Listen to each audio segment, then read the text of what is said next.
Rabbil alamin wassalatu wassalamu ala al-mab'uthi rahmatan lil alamin nabiyina Muhammadin wa ala alihi wa sahbihi wa man tabi'ahum bi ihsanin ila yaumiddin amma ba'd. Alhamdulillah, kita masih melanjutkan pelajaran kita masih dalam baca kitab Syarhil Waraqat lil Juwaini rahimahullah fi usulil fiqh karya Fadilatul Syekh Abdullah bin Salih Al-Fauzan hafizahullah. Dan kita mulai. Qala al-muallifu rahimahullahu taala wal mujmalu. Nah, sekarang beliau akan masuk ke dalam pembahasan al-mujmal wal mubayyan. Ini dah? Ini mi?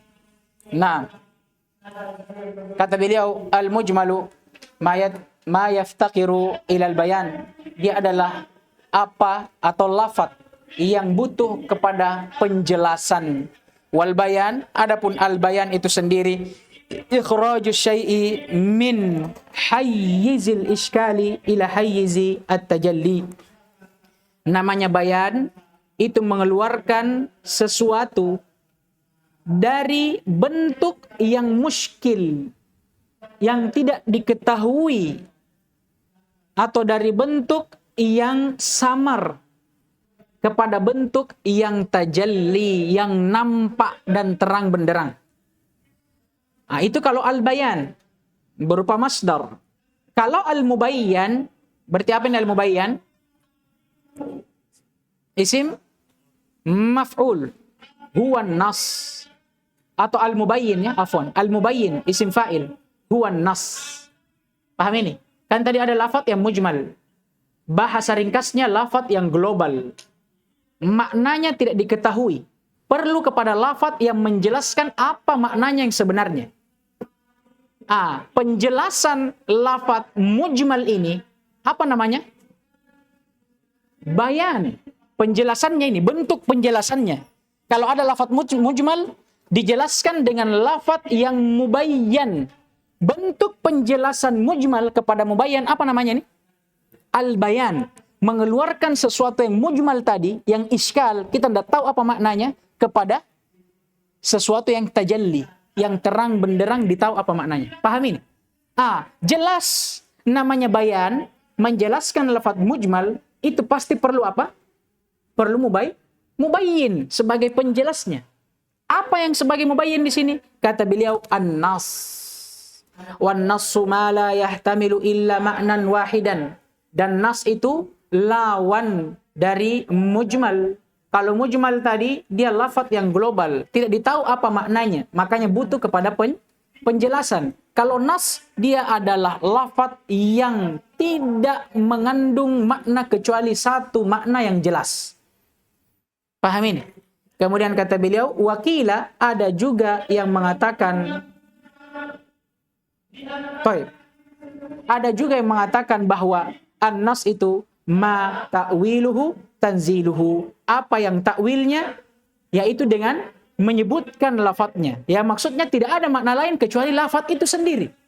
Paham ini? Itu namanya nas. Wa huwa mushtaqun min nassati al-arus wa huwa al-kursi. Dan kata mujmal ini atau nas ini, afwan ya, nas ini dia mushtaq, diambil dari kata minassat al-arus, panggung pernikahan. Pusing Reski. Kenapa nasain pernikahan ini? Panggung pernikahan. Apa maksudnya minassah? Al-kursi. Ya, kursi yang dipakai oleh mempelai itu dalam pernikahan. Sekarang kalau antum datang ke gedung misalnya, atau acara pernikahan, kursi atau panggung kedua mempelai nampak tidak? Nampak tidak? Nampak, jelas. Dari kata situlah diambil nas. Bahwa nas dia adalah sesuatu yang tidak mengandung makna lain kecuali satu makna yang jelas dan terang. Tidak butuh kepada penjelas. Dari situ maknanya. Lihat orang Arab itu. Kayaknya itu bahasa Arab. Kursi pengantin bisa masuk dalam usul fikih. Qala syarih hafidhahullah ta'ala i'lam anna al-lafdha min haitsu ad-dalalati ala al-ma'na lahu halatan. Kata beliau hafidhahullah, ketahuilah bahwa lafaz dari sisi penunjukannya terhadap suatu makna, dia punya dua keadaan. Al-awwal, yang pertama, atau al-ula, yang pertama, ayyadulla ala maknan wahidan. Ada lafaz yang cuma menunjukkan akan satu makna. wa hadha huwa nas, dan inilah yang dikatakan dengan an-nas kama sayati insyaallah, sebagaimana yang akan datang insyaallah taala. Al-tsaniyah, dan yang kedua, ayahtamila maknayain fa aktsar, ada juga lafaz yang mengandung dua makna atau lebih. Fa in kana ala haddin sawa'in fa hadha mujmal. Lafaz yang mengandung dua makna atau lebih ini dibagi lagi menurut keadaan dari lafaz atau makna yang terkandung dalam lafaz itu. Fa in kana kembali ke mana? Al maknayain. Fa in kana al maknayan, kalau dua makna yang terkandung pada lafaz itu ala haddin sawa, maknanya sama. Maksudnya yang satu bisa dibawa kepada yang lainnya. Ala haddin sawa, maksudnya yang satu tidak bisa dibawa kepada yang lainnya. Masing-masing punya makna yang bertolak belakang. Kata beliau, hadza huwa mujmal. Maka lafaz ini namanya lafaz mujmal. Seperti pada firman Allah Subhanahu wa taala, apa firman Allah Subhanahu wa taala kemarin? Wal mutallaqatu yatarabbasna bi anfusihinna thalathata quru. Dan orang-orang atau wanita-wanita yang dicerai oleh suaminya, hendaknya dia menahan dirinya 3 quru. Kata para ulama, kata qara di sini itu maknanya ada 2. Bermakna haid dengan bermakna tuhur, suci. Sekarang haid dan suci sama enggak maknanya? Beda dan saling bertolak belakang. Haid tidak bisa kita bawa ke suci, suci tidak bisa kita bawa ke haid. Kata para ulama, 2 makna ini ala haddin sawa, sama kedudukannya. Tidak ada yang bisa digugurkan, sama-sama. Paham ini? Maka ini yang dinamakan lafaz mujmal. Wa in kana ahaduhuma adhhar minal akhar. Ini keadaan yang kedua. Kalau 2 makna yang terkandung pada suatu lafaz, salah satunya lebih rajih daripada makna yang lainnya. Kata beliau, fa arjah wa arjah. Tunggu dulu.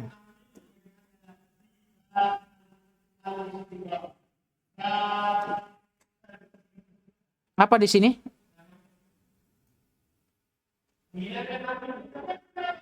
Wa arjah fa hamalahu 'ala ar-rajih.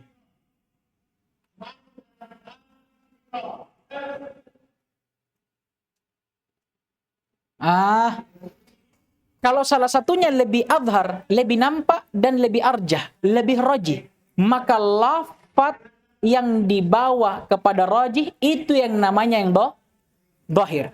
Adapun lafaz yang dibawa kepada marjuh ini yang namanya muawwal. Contoh yang selalu dicontohkan oleh para ulama, kata asad.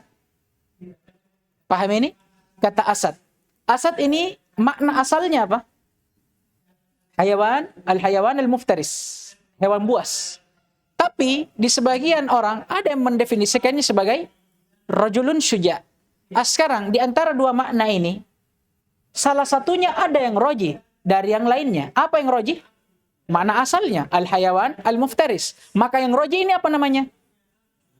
Ad-dhahir. Adapun makna yang ghairu roji atau al-marjuh, yaitu ar-rajulun syuja, ini namanya apa? Muawwal. Baik, Masya Allah. Kemudian kata beliau, al-mujmalu lughatan al-majmu'. Al-mujmal secara bahasa artinya al-majmu', sekumpulan atau sesuatu yang terkumpul. Ini majmu'. Wa minhu ujmila al-hisab, ay idza jumi'a wa ju'ila jumlatan wahidan. Contoh, kalau ada orang mengatakan gabungkan hitungannya ini, atau hitungan ini digabungkan. Ujmila al-hisab. Ujmila al-hisab. Gabungkanlah hitungan ini, atau hitungan ini telah digabungkan. Apa maksudnya? Idza jumi'a wa ju'ila jumlatan wahidan. Ya, kalau dia jumi, dikumpulkan dan dijadikan jumlah yang satu. Wa yutlaqu aidan 'alal mubham. Dan juga kata mujmal ini juga diitlaqkan di atas makna mubham.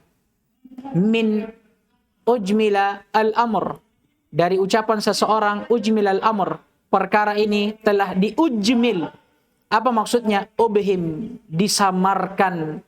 Hanya saja al-mubhamu a'ammu minal mujmal umuman mutlaqa. Lafaz mubham ini itu lebih umum daripada lafaz mujmal umuman mutlaqa, dengan keumuman yang mutlak. Fakullu mujmalin mubham walaysa kullu mubhamin mujmala. Maka setiap lafaz yang mujmal dia mubham, tapi setiap yang mubham belum tentu mujmal. Ya, mubham ini itu yang samar, itu arti bahasa Indonesianya. Kalau mujmal itu lafaz yang global. Kata beliau, dari lafaz ini kita mengetahui bahwa mubham itu lebih umum. Karena kita bisa mengatakan setiap lafaz yang global pasti mubham. Maksudnya mubham samar, tidak diketahui siapa yang diinginkan. Paham ini? Tapi belum tentu lafaz yang mubham, yang samar maknanya, dia mujmal, global. Karena ada lafaz dalam bentuk lain, mubham, tapi bukan lafaz mujmal. Paham ini? Kata beliau, faida qulta li syakhsin tasaddaq bihada ad-dirham ala rajul. Kalau engkau mengatakan kepada salah seorang, bersedekahlah engkau dengan dirham ini kepada seorang lelaki. Fahada fihi ibham. Pada lafaz ini terdapat ibham. Jumlah yang samar. Tidak ditahu siapa. Walaysa fihi ijmal. Bukan global. Li'annahu ma'nahu la iskala fi. Karena maknanya tidak ada kesamaran di dalamnya. Baik. Wal mujmalu istilahan arrafahu biqaulihi ma yaftaqiru ilal bayan. Adapun secara istilah dari definisi mujmal, arrafahu, siapa failnya ini arrafahu? Al-Musannif Al-Juwaini rahimahullah mendefinisikannya dengan ucapan beliau, ma yaftaqiru ilal bayan. Dia adalah lafaz yang butuh kepada penjelas. Faqauluhu ma, ucapan beliau ma ay lafaz. Berarti al-mujmal dia adalah ma lafaz. Yaftaqiru ay yahtaju ila bayanin imma biqaulin au bifi'lin. Yaftaqir maksudnya dia butuh kepada penjelas, baik penjelas tersebut berupa ucapan atau perbuatan. Li'annal murada minhu lam yattadih. Kenapa dia butuh kepada penjelas? Karena makna yang diinginkan darinya belum jelas. Makanya butuh kepada penjelas. Wakila, ini definisi yang kedua. Ada juga yang mendefinisikan mujmal dengan ucapan mereka, ma yahtamilu ma'nayain au aktar, la maziyata li ahadihima au ahadiha alal akhar. Dia adalah lafaz yang mengandung dua makna atau lebih. Yang salah satu dari kedua makna atau salah satu dari makna yang lebih itu tidak ada yang lebih kuat. Maziyah itu tidak ada yang lebih kuat daripada yang lainnya. Maksudnya sama kedudukannya. Sama kedudukannya. Nah,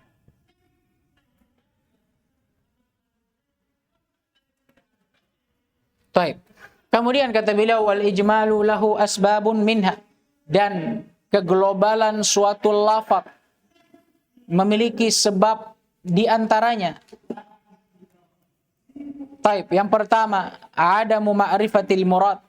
Tidak diketahuinya makna yang diinginkan dari lafaz itu. Maka ini sebab di antara sebab-sebab yang menjadikan lafaz itu global, tidak ditahu apa maknanya. Wa min asbabihil ishtirak fid dalalah, dan di antara sebab tidak diketahuinya makna suatu kata adanya ishtirak. Apa ishtirak ini? Persyarikatan di dalam penunjukan makna. Ya, paham ini? Baik. Wa hadza imma fil murakkab au fil mufrad, dan untuk sebab yang pertama ini dia bisa terjadi pada jumlah yang murakkab atau pada isim yang mufrad. Fal murakkabu, adapun pada jumlah yang murakkab, wa huwa ma kana al ijmalu fihi bin nadari ila al matlubi min at tarkib, yaitu keglobalan yang terdapat padanya itu ditinjau dari lafaz tersebut namun secara atau dalam bentuk dia tersusun. Paham ini? Kaqaulihi ta'ala, sebagaimana firman Allah Subhanahu wa taala, illa ayyafuna aw ya'ful ladzi biyadihi uqdatun nikah. Paham ini? Kecuali mereka memaafkan. Ini ayat apa ini? Tentang nikah ya. Al-Baqarah ayat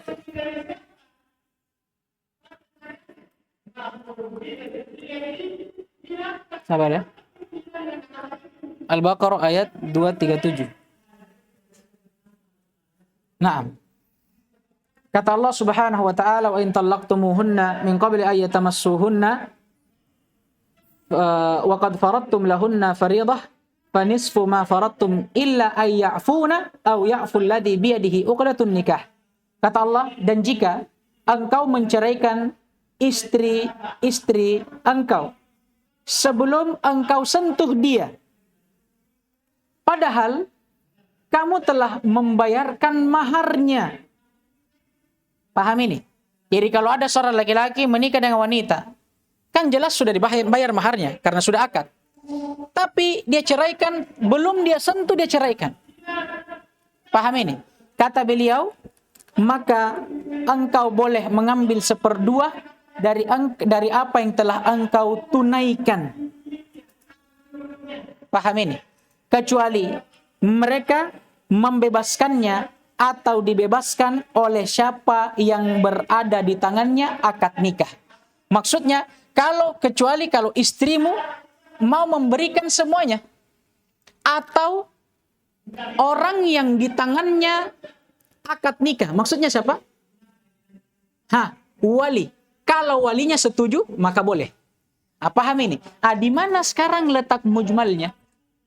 Kata para ulama, pada jumlah alladzi biyadihi uqdatun nikah. Ini jumlah sifat ini.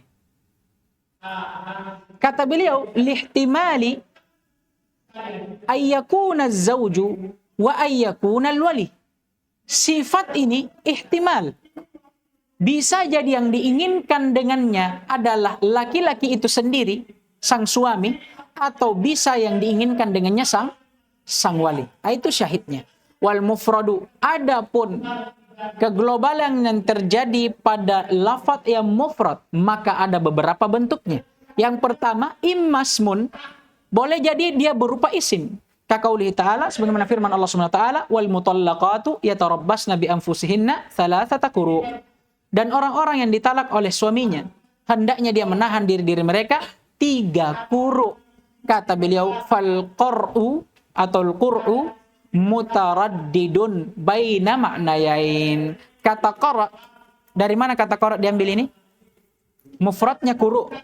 Kata beliau, dia mutaraddid. Ya. Mutaraddid itu apa istilahnya?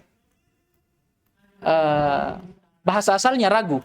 Tapi kalau di sini mutaraddid dia condong kepada 2 makna. At-tuhur wal haid. Dia bisa bermakna tuhur, suci, atau dia bisa bermakna haid. Walida waqa'al khilafu bainal ulama, dan oleh karena itu terjadilah perselisihan di antara para ulama.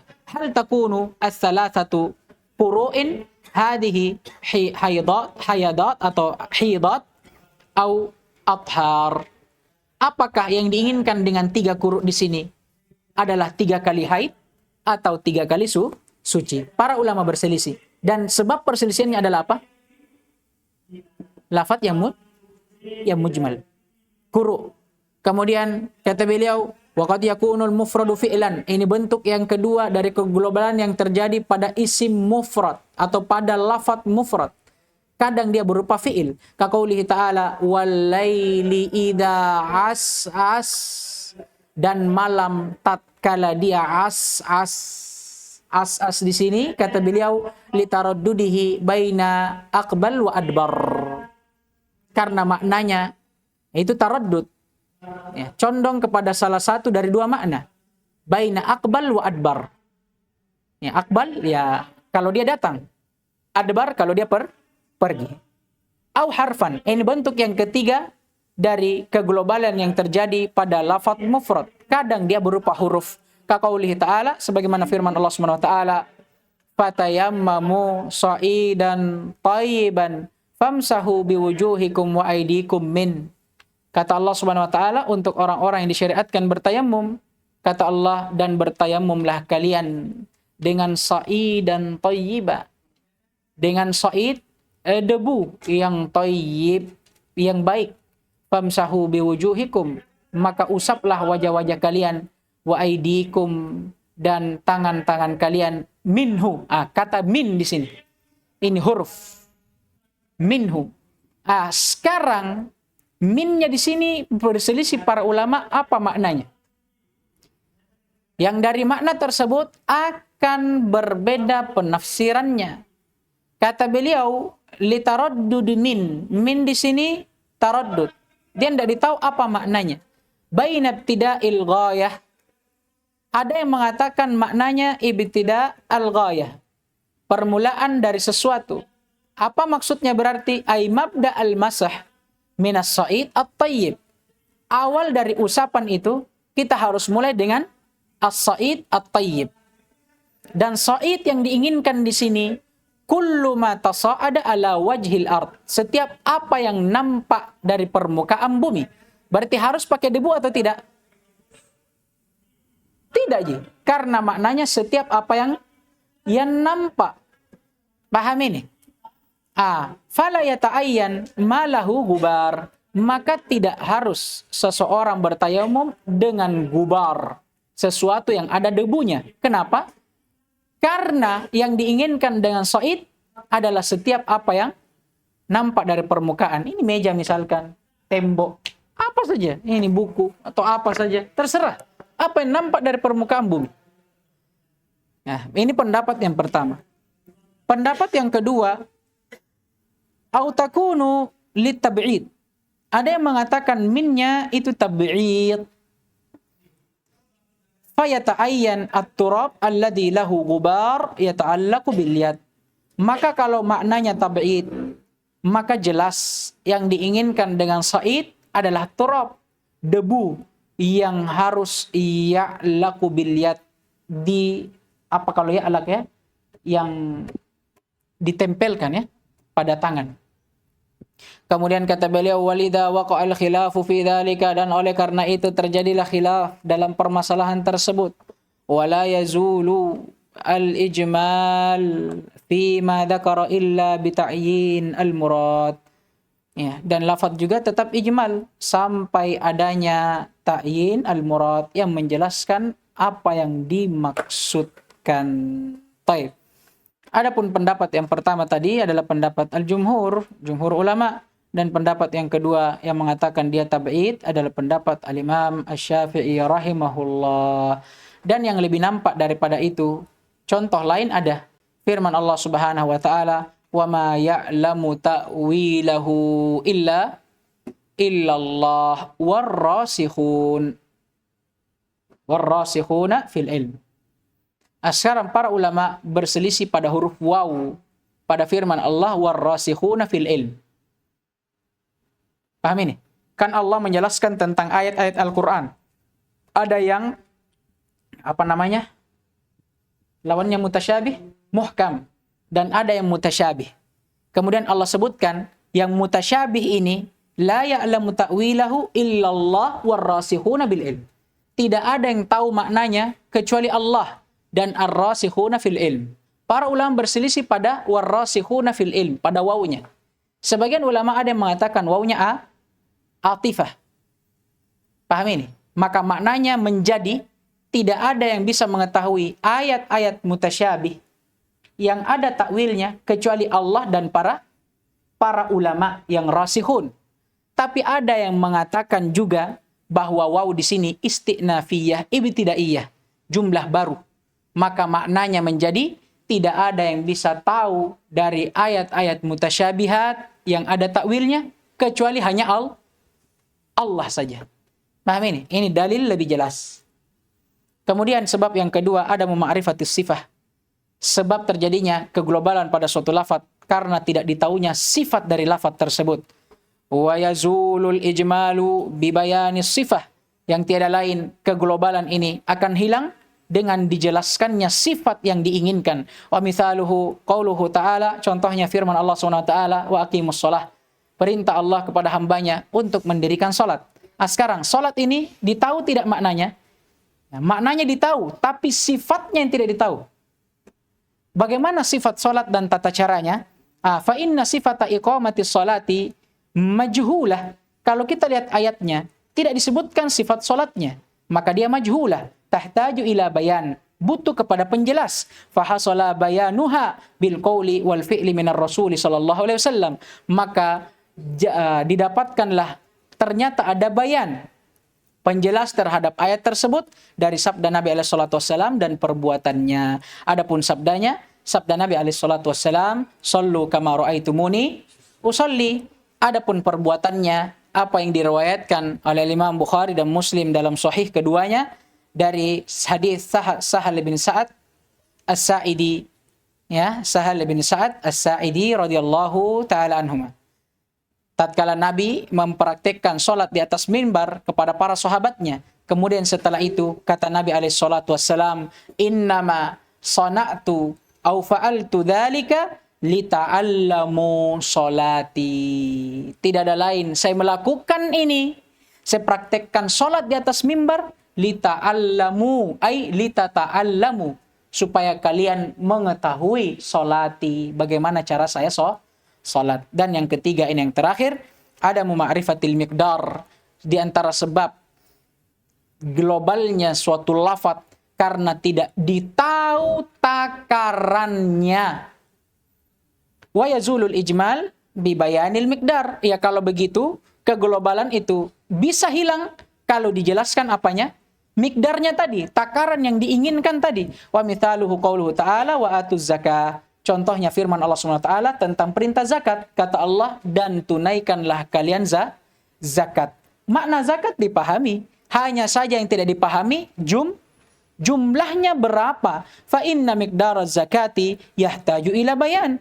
Karena dalam ayat ini, mikdar, takaran zakat dan jumlahnya, itu butuh penjelasan. Karena tidak disebutkan. Fahasala bayanuhu biqaulir rasuli sallallahu alaihi wasallam. Maka datanglah bayan, penjelasnya dari sabda Nabi alaihi salatu wassalam. Di antaranya, hadits yang masyhur. Kata Nabi alaihi salatu wassalam, fima saqatis sama'u al-ushru. Pada setiap tumbuhan yang tumbuh dengan sebab hujan atau diairi hujan, maka terdapat zakat padanya 10. Ini pembahasan tentang mujmal dan al-mubayyan. Dan insyaallah taala kita akan masuk di pembahasan berikutnya di pertemuan berikutnya. Wallahu ta'ala alam.